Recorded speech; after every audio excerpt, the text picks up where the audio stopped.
Merry Christmas, cinephiles. Welcome back to Couch Kernels, where we're still talking about Christmas sequels nobody asked for. And since today is Christmas Day, this will be the last one for this theme. Say it ain't so, Joe. Say it ain't so. Now, no Christmas series would be complete without talking about Home Alone. And I know what you're thinking, but I actually like that one, so we won't be talking about it. No, we're looking at Home Alone 4, or Home Alone Taking Back the House. I bought a 4-pack of these movies before actually seeing the fourth one, and I sorta regret it. I'd actually prefer a set that only contains the first 3. Oh well. Also, Freiheit and I enjoy watching bad movies together sometimes, so I invited him to come and watch this one with me. He said he would, but he had to do something first. Let's check in with him.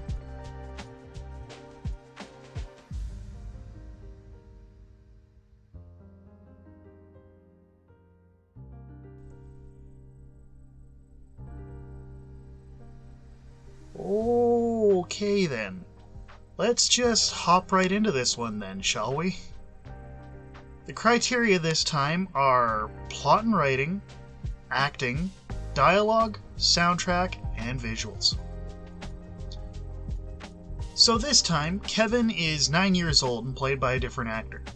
I suppose in 2002 it would have been weird having 22-year-old Macaulay Culkin in the role, but whatever. My big issue is that he's supposedly 9. That technically means this movie takes place between 1 and 2. Ma'am, I'm 8 years old. You think I'd be here alone? I don't think so. I'm 10 years old. TV's my life. And now it's time for Ranting with Media, a new unscripted segment brought about because media felt a strong urge to get nitpicky.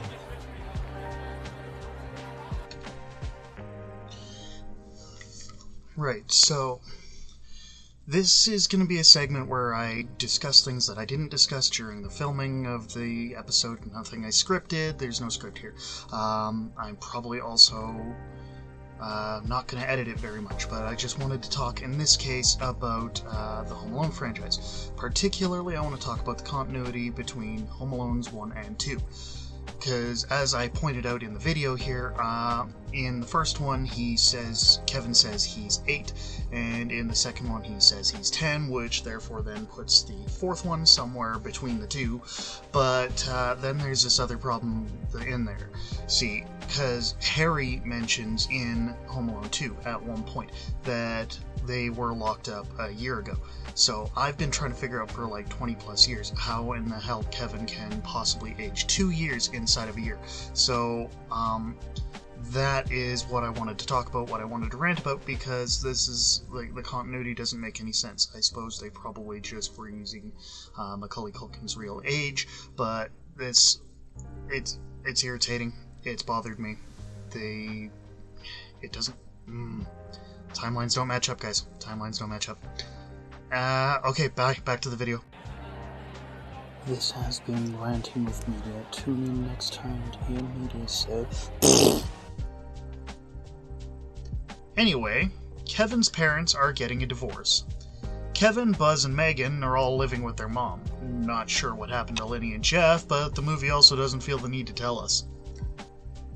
Now, their dad makes them an offer to come and stay at the house of his new girlfriend for Christmas, which all 3 kids refuse, but the offer is left open. One day, Buzz is torturing Kevin particularly heavily, and Kevin decides he's had enough, so he runs away to his dad's girlfriend's place. Now, Dad's girlfriend, Natalie, is extremely rich and entertains dignitaries and other fancy folk all the time. At Christmas time, she is actually due to be entertaining a royal family.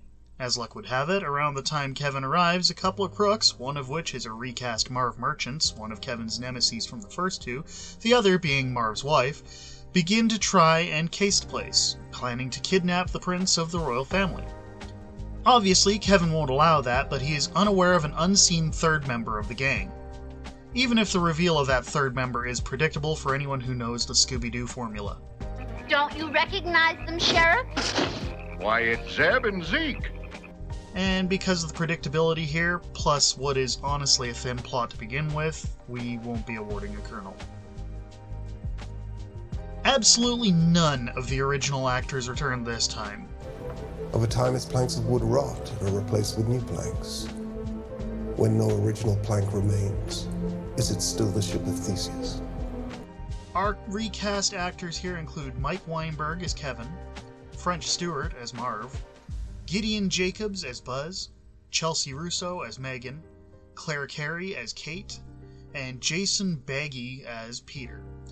We also have Eric Avari as Prescott the butler, Barbara Babcock as Molly the maid, Joanna Going as Natalie, and Missy Pyle as Vera, Marv's wife. I feel like it's sad that the biggest names here are Missy Pyle and French Stewart. Anyway, the actors really try to actually make this movie not a total dumpster fire, but as much as they aren't awful, I still don't think they're great either. I really don't think we can award a Kernel here. It's strange, but I actually found a few lines memorable here. Near the beginning, Kevin gives the cab driver who takes him to Natalie's a piggy bank and tells him, "Keep the change," and the cabbie replies, "It's all change." After Marv and Vera break in the first time to case the place and Kevin repels them, they're all near the front door, and while I don't remember the exact dialogue here, the moment was memorable because Marv introduces Vera to Kevin and vice versa. He even uses Kevin's name. Yeah! Wait, what? It was a weird moment. Around the time of the actual heist, Vera says to Marv, "Marv, I've got a tinkle," and Marv replies, "Vera, you can tinkle next week." I don't know that she can hold it that long, man. She's gonna blow! Also, during the heist, Marv is lamenting his life at one point, saying, "I should have gone to college. 2 years and I could have been a dental technician." Which is an interesting little insight into his life and gets us to our magic number of quotes at 4, earning this one a Kernel. The soundtrack here is mostly uninspired. It does have one good song in it with James Brown's classic "I Got You," but otherwise it's a dud with little to talk about. Also, to me, it commits a bit of a sin for this franchise, or really any franchise. They leave out the theme. It's iconic. It's by John friggin' Williams. And John Williams.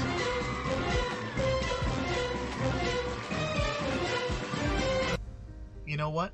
I don't even need to say more about the soundtrack. For me, that alone costs them the Kernel here. I don't really have much to say about the visuals of this one either. The only thing of note is that it's a TV movie and you can tell by looking at it within the first 18 seconds. Nothing stands out for the visuals, good or bad otherwise, so I won't waste your time padding this out. No Kernel. Now let's tip out our bucket and see what we have. We have 1 Kernel. This movie, for me, does everything wrong that it can in a Home Alone movie. I actually did a bit of research about it and found out they did actually approach Daniel Stern to reprise his role. He quickly declined it, calling it an insult, total garbage. Look, maybe when one of the original cast who you're asking to return to a role hates the movie you want to make that much, maybe shelf it. I also found out that this one was originally intended to launch a TV series, and that's why it ends how it does instead of having Kate end up with Marv's brother, a cop, as in the original script. I'd kinda like to see that. I would not even recommend this one as a first foray into the franchise because you can do better. Easily. Now let's move on to... What is that?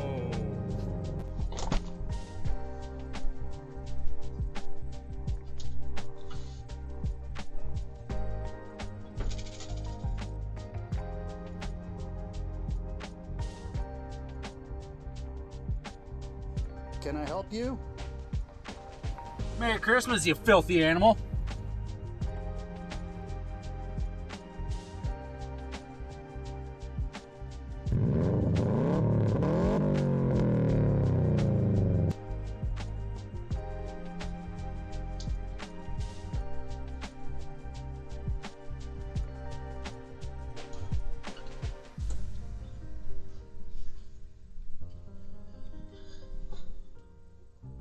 Hey, cinephiles, I guess we're not done here.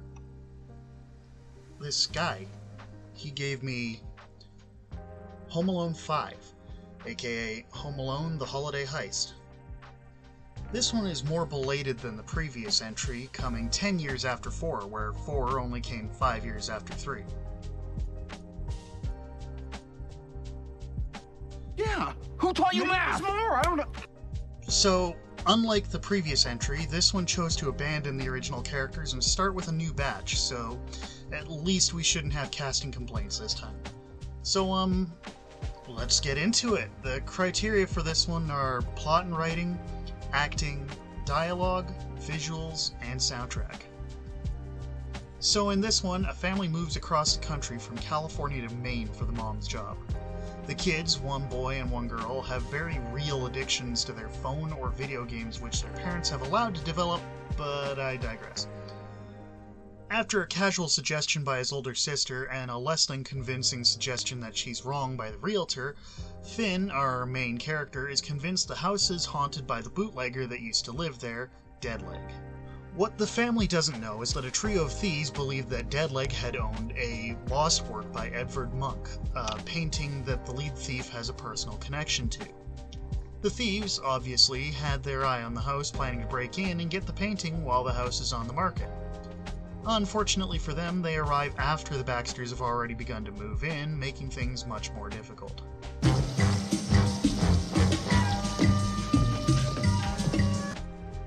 Meanwhile, Finn, completely convinced that the house is haunted, sets out to prove it. Only problem? When the thieves are scoping things out, figuring they might be able to get the painting while the family is away, they actually make it appear to Finn that there truly is a ghost.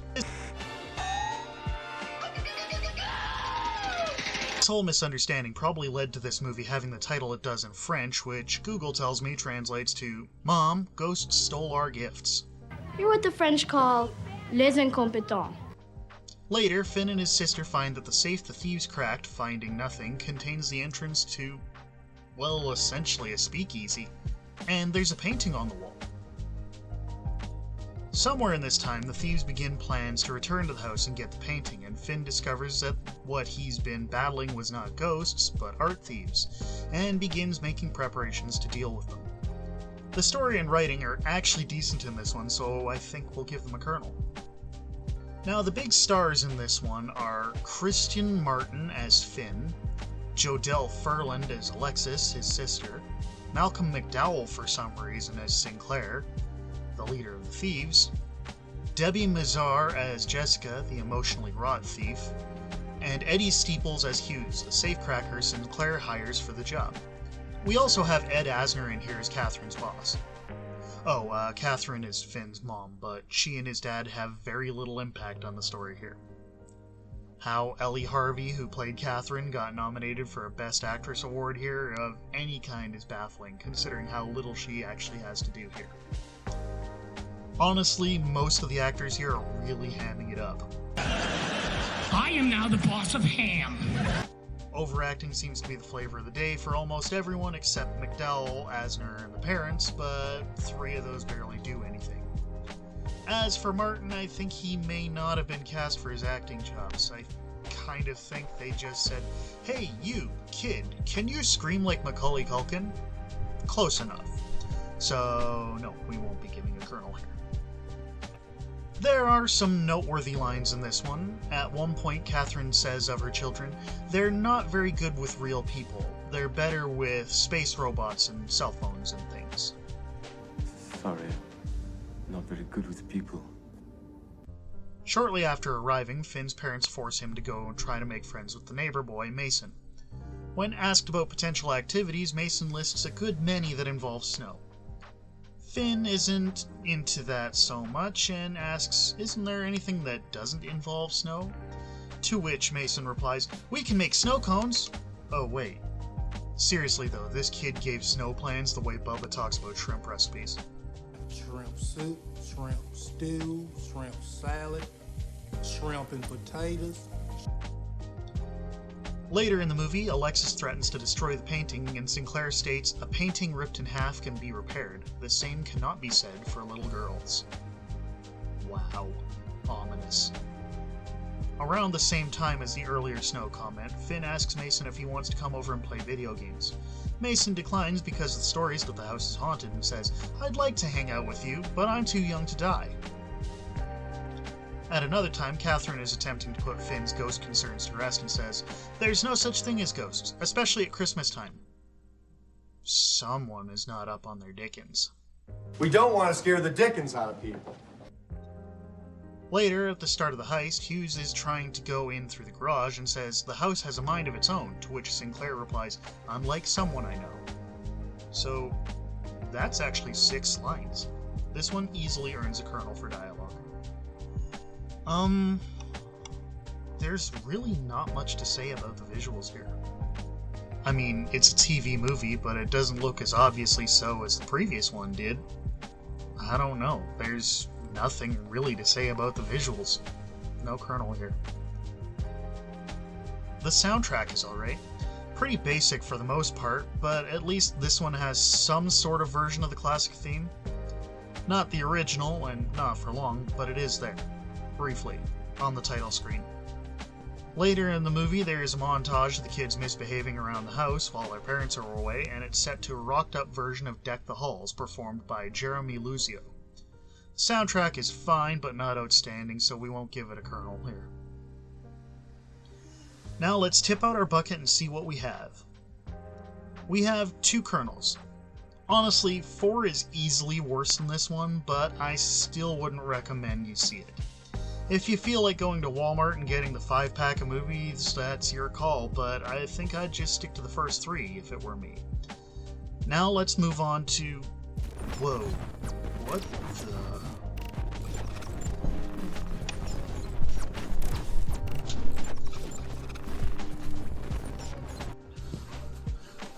Solemn, what's going on?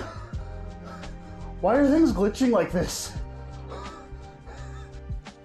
Dude, what's wrong with you? You didn't even run that far. Shut up. Give me a second. What were you doing when this all started? I was reviewing Home Alone 5. I was just gonna do 4, but there was this guy. It's a whole thing. Uh-huh. Did you forget about the other one? There is another. Come on, man, this is my show. Let me have the cutaways, please. Let's go.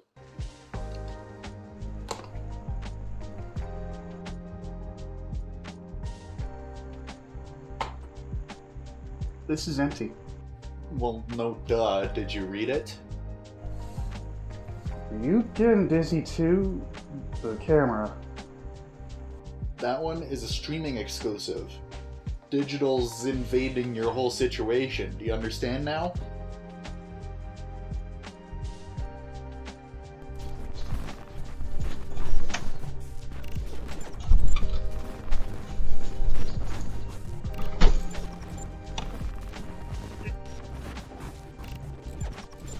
Hey Cinephiles, apparently I missed one yet.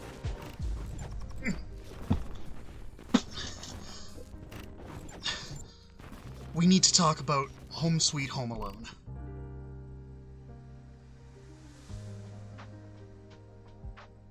I suppose I should still talk about it since we've already gotten started. To start with, the Home Alone franchise was owned by 20th Century Fox, but since then, the Walt Disney Company acquired Fox for a whopping $71.3 billion in March of 2019. It has such a lovely round sound with all those zeros. It was such a large sum of money being exchanged that it took them until then, having started the deal in December of 2017.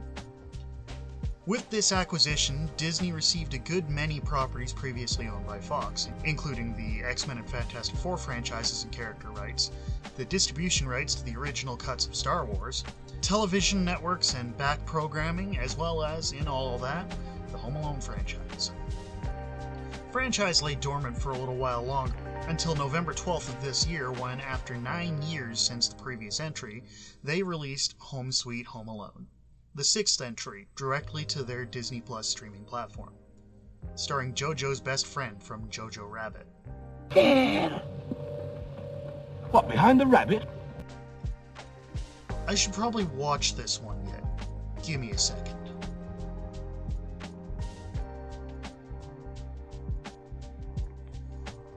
So, let's talk about the criteria here. This time, we'll be looking at plot and writing, acting, dialogue, visuals, and soundtrack. Now, Jeff and Pam are trying to sell their house, but they want to do it without their kids finding out.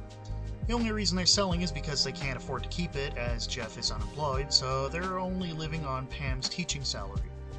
Max and his mom are fairly new to the area and stop into the open house on their way home so Max can use the bathroom. While there, they pretend to look at the house, and Jeff brings out a box of his grandmother's old dolls. Creepy dolls. One of them even has an upside-down head. This whole situation has just turned his whole life upside down face.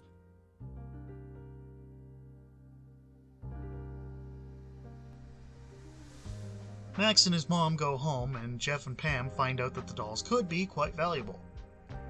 Jeff investigates, and by investigates, I mean he looks it up on eBay and decides that the asking price for the item is the same thing as value, like he's writing a BuzzFeed article, and discovers that the doll with the upside-down head is worth $200,000. Elated, he goes to the box to get to the doll, figuring he could sell it, and his family could keep their house. But the doll is gone. When did he see it last? It was when that British kid was here. He must have taken it. So Jeff goes to Max's house and finds people loading into vehicles. The family is going to Tokyo. Everyone conveniently ends up showing Jeff where the extra key is hidden and tells him the alarm code, but Jeff decides he'll come back later with Pam. Meanwhile, Max was having a bad night with all of his cousins in the house and nobody paying attention to him, so he went to the garage and watched classic Looney Tunes cartoons in the car where he fell asleep. He wakes up to silence. He's been left home alone. Later, after Max had his obligatory I can do anything I want montage, Jeff and Pam come by and attempt to break into the house through the back. Failing, they decide to return later, but Max overhears their plan and hears them talking about stealing the ugly little boy and selling him to an old lady.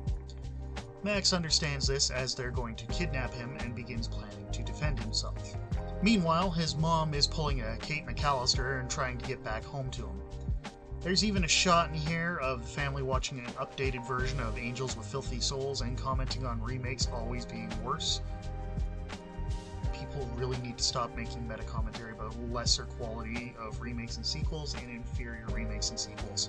Well, at least we can all agree the third one's always the worst. Anyway, I actually like the story here and how it isn't just a complete retread of the original formula, so they can have a Kernel here.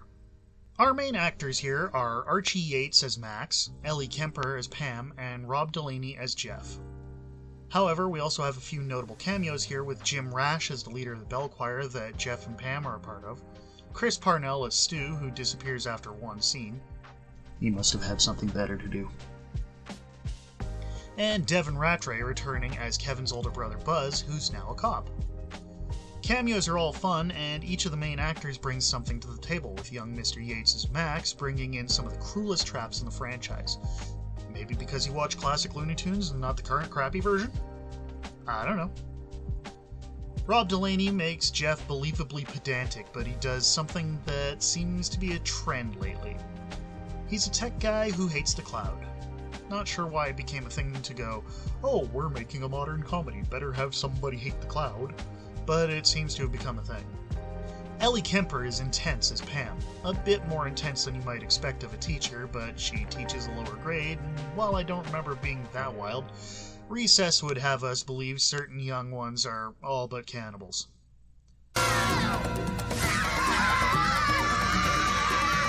For the performances here, we'll give them a Kernel.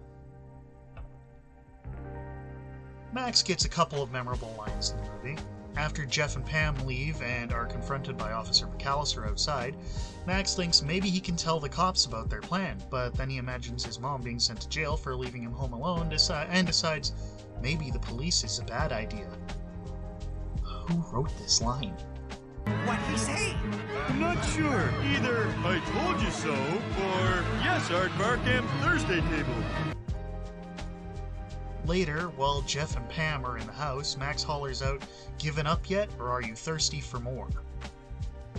But I think that one is really only memorable because it's essentially a line Kevin used in one of the first two.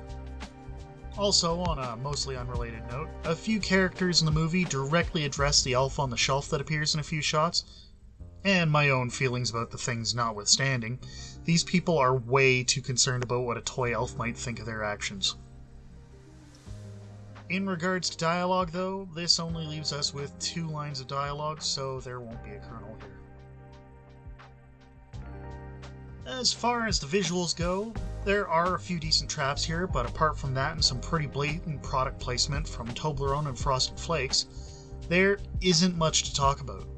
And I mean blatant product placement.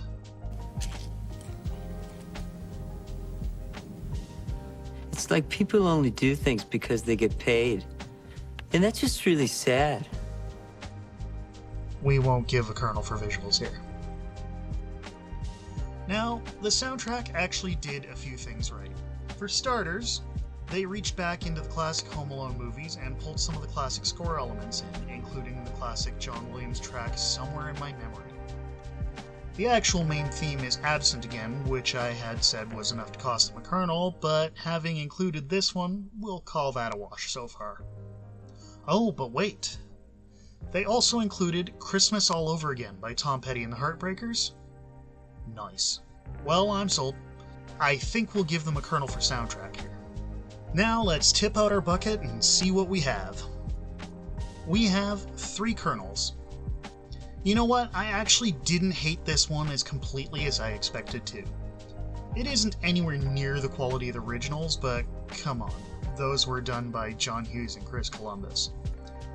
As far as the second trilogy in this franchise goes, this is the only one I might recommend, and I'm not even sure that will happen much. Now let's move on to... We're gonna finally be fine. Let's move on to Name That Frame. First thing we should cover is the answer to the round from my Jingle All the Way 2 and Christmas Vacation 2 videos. That movie was... A Charlie Brown Christmas. Did you get it? Shout out to those who did. Now, if you look at my screen, we have a still for our next round. Know what it is? Comment below. Also, if you have any other comments or any questions or ideas, feel free to leave those down there too. I try to answer everything. Thank you for watching, guys, and from all of us here, Merry Christmas. Merry Christmas. Happy Christmas. Merry Christmas. Merry Christmas. Merry Christmas. Oh, wait. I think I still have... I do. I still have a couple of Christmas Sphere Kernels. Oh well. Ooh. That ain't right. I'll, see you guys in... Oof. Probably January.